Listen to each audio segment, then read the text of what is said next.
Last summer, OnePlus released a really great top-of-the-line Android tablet, but the price was kind of steep. Guys, hear me out. We take that tablet, spec it down a little, and release it at a lower price. Who is this guy? I don't know, I'll call security. And here it is. Enter the OnePlus Pad Go 2, a really solid but not top-of-the-line Android tablet coming in at $400. Let's unbox this thing. This is gonna go quick because it's pretty minimal. Because all we have is the tablet itself, a nice slab of glass. We've got some like metal edges, but a nice plasticky back. Underneath that, we have a 45-watt charger and one of OnePlus's trademark red charging cables. This looks really nice. And oh my gosh, I can use the red cable dancing animation again. I'm sure this won't get me in any trouble. The thing about a mid-range tablet like this is that it's really easy to tell the difference between this and an inexpensive budget tablet. This feels so much better than a budget tablet in a lot of ways. Like the stereo speakers sound great. They're on both sides of the device. The screen here is punchier and brighter than what you might find in an entry-level tablet. It always feels snappy and responsive. It doesn't feel kind of slow or laggy ever. So you can feel that quality difference that you're getting for the extra money that you spend. But one thing I've noticed that it's a lot harder to tell the difference between a mid-range tablet like this one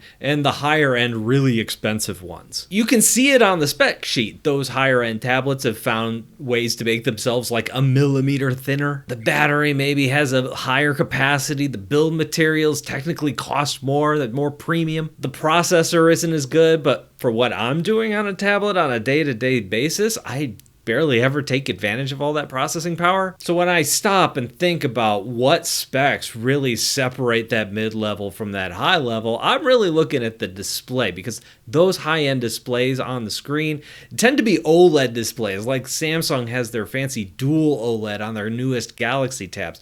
This is only an LCD display. But worth noting here, this is a really nice LCD display. And this is something I've been seeing more and more along these kind of mid-tier Android tablets, is that the LCD displays are pushing towards the quality of OLEDs. We've got a 12.1-inch screen on here, so it's on the larger side for an Android tablet. And we've got a resolution of 1980 by 2800 pixels, so it's really pixel dense. It looks really crisp.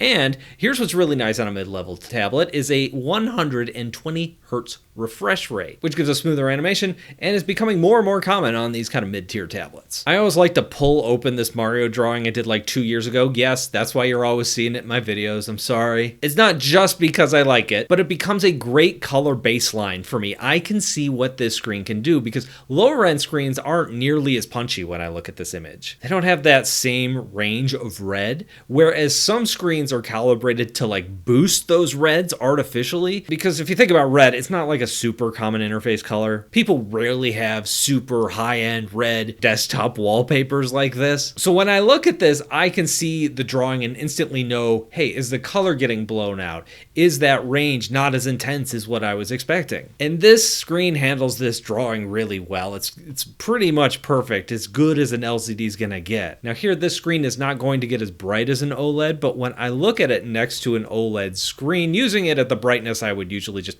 use it at, I can see, hey, the blacks, they just aren't as deep on this screen, but they still look pretty good. What it comes down to is that the only way I can really tell the difference is that when I get it next to an OLED screen, I'm like, oh yeah, the OLED is better, but that's not how I use the product. And more, I've been coming away impressed with some of these higher end LCD displays that we find on tablets like this. Now the internals are mid, as you would expect. This has a Dimensity 7300 Ultra processor. Now that high-end OnePlus Pad 3 that came out last summer had the Qualcomm Snapdragon 8 Elite, a pretty high-end processor. This is a good size drop-off in terms of performance from that processor. So if you're looking at like high-end gaming, video editing, that sort of thing, you probably do want to be looking at that higher end processor. But using this for art, illustration, drawing, it totally holds up. I think for me and the devices I use, where processing really comes into play is longevity. You're going to be able to pull a few more years out of that Snapdragon processor on that Plus Pad 3 than you are on this processor. Now the good news here is OnePlus is pledging 5 years of OS updates to this device and 6 years of security updates to this device. That's really good, and that's one area where some of these smaller manufacturers or niche illustration manufacturers like Wacom and XP Pen aren't pledging towards and are going to really make this tablet last longer than we really know what some of the others will. This only comes in one configuration here in the US, and that is 8 gigabytes of RAM with 120 gigabytes of storage. Not a ton of storage. If you're going to be working a lot with video and that sort of thing, you like to load a bunch of apps and games and stuff on your tablet,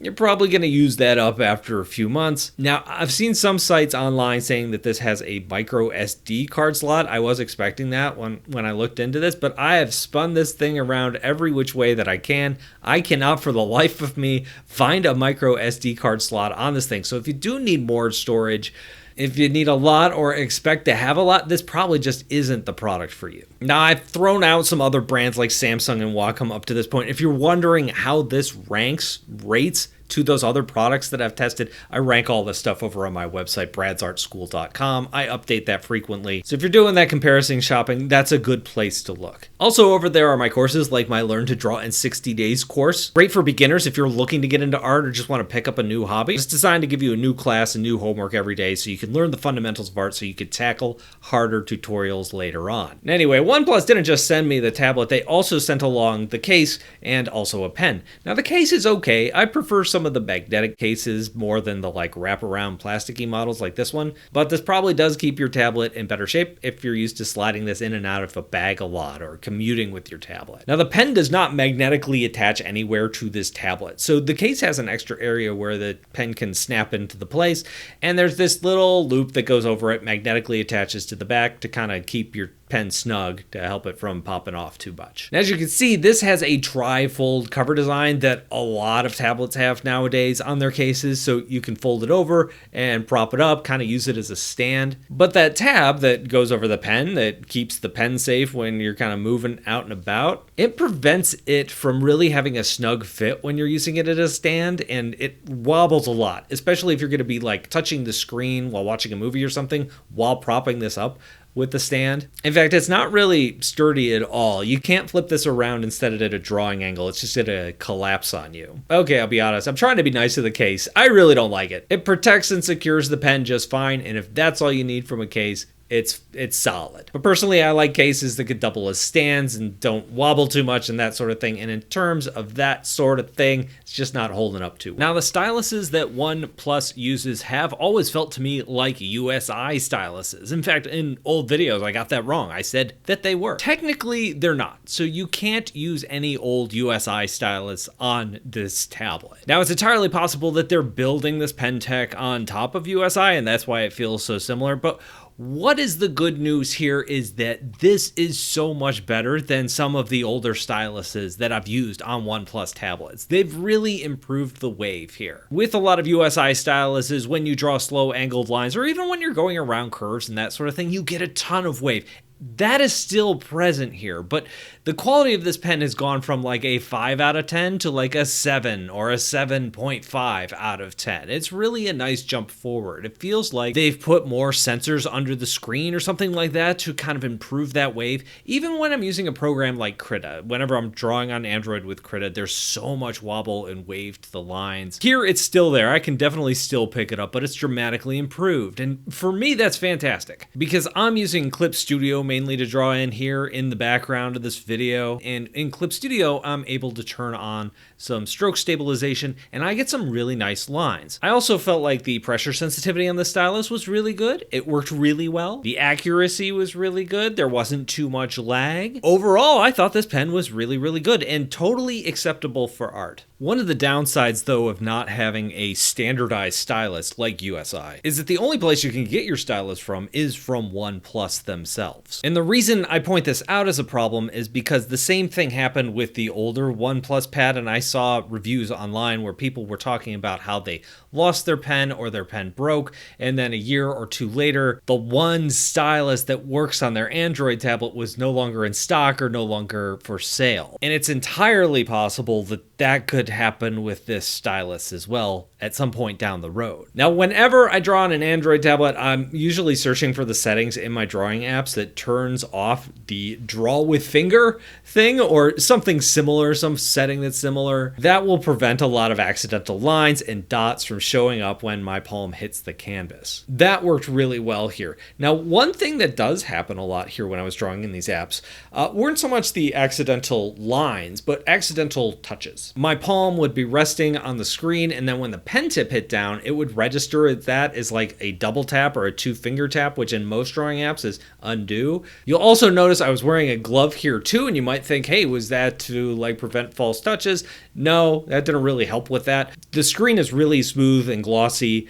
but at the same time, your hand sticks to it. I don't know if there's like some kind of coating on it and like an anti-reflective type thing. But yeah, my hands, my fingers, they stick to the screen. They don't slide smoothly across the screen. So I felt like the glove was necessary to help me smooth that out. Because if you're drawing like that long line or that sort of thing and your hand kind of catches on the screen, it messes up all your lines. So I had to wear the glove to get it to do what I wanted it to do. So that covers the important part of the pen, but not all the things of the pen. It's also worth noting that this pen needs to be charged, has a USB port along the side, so you could plug it in.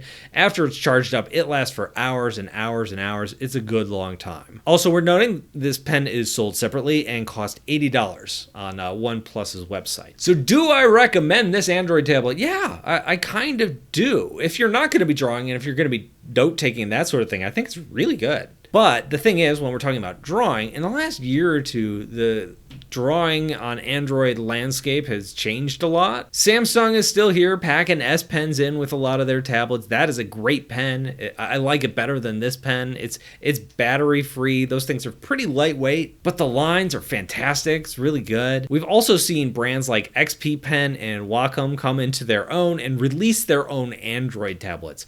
Specifically, Wacom's entry-level tablet, the Wacom Move Ink 11, is really good. The processor's a little bit underpowered, but was good enough for most drawing apps. But when you factor in the cost of the pen, OnePlus's pen is like $80. This comes with the pen, but it's $450. It's actually cheaper to go with the Wacom. Plus, it has a textured screen, which makes drawing on it feel better. When we're just talking about drawing, I think this OnePlus Pad just has more competition in that area than they used to. But overall, I thought it was a great tablet, and I really enjoyed it, and I think a lot of people would. What do you think? Let me know down below in the comments. Thank you all for watching, and I'll talk to you in a couple of days.